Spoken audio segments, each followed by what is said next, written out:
দেশের বিভিন্ন জেলায় ঘন কুয়াশার সাথে মৃদু বাতাসের কারণে বাড়ছে শীতের দাপট। আজ পঞ্চগড়ে সর্বনিম্ন 12.8 ডিগ্রি সেলসিয়াস তাপমাত্রা রেকর্ড করা হয়েছে।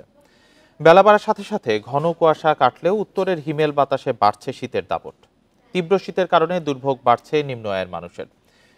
চুয়াডাঙ্গায় শীতের সাথে কুয়াশা বাড়ায় ব্যাহত হচ্ছে মানুষের স্বাভাবিক জীবনযাত্রা। সেই সাথে হাসপাতালে বাড়ছে শীতজনিত রোগে আক্রান্ত রোগীর সংখ্যা। নাটোরেও জেঁকে বসেছে শীত। গত 2 দিন ধরে দেখা মিলছে না সূর্যের।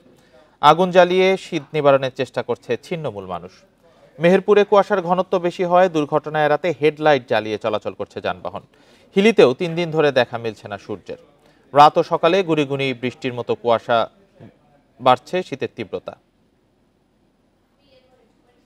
অতিরিক্ত শীত ভাই, রাস্তাঘাটে যে কুয়াশা, গাড়ি চালানোর মতো না, কোনো পরিবেশই নেই ভাই, রাস্তায় কিছু দেখা যায় না। আবহাওয়া খারাপ, কুয়াশা পড়ছে। আগে 500-700 টাকা মারছিল, এখন 200-300 টাকা ভাড়া মারতে আমার পেরেশান হয়ে যায়। ঠান্ডার জন্য এসে আগুন পোয়াচ্ছি ভাই, খুবই ঠান্ডা, কাজ কাম করা যাচ্ছে না।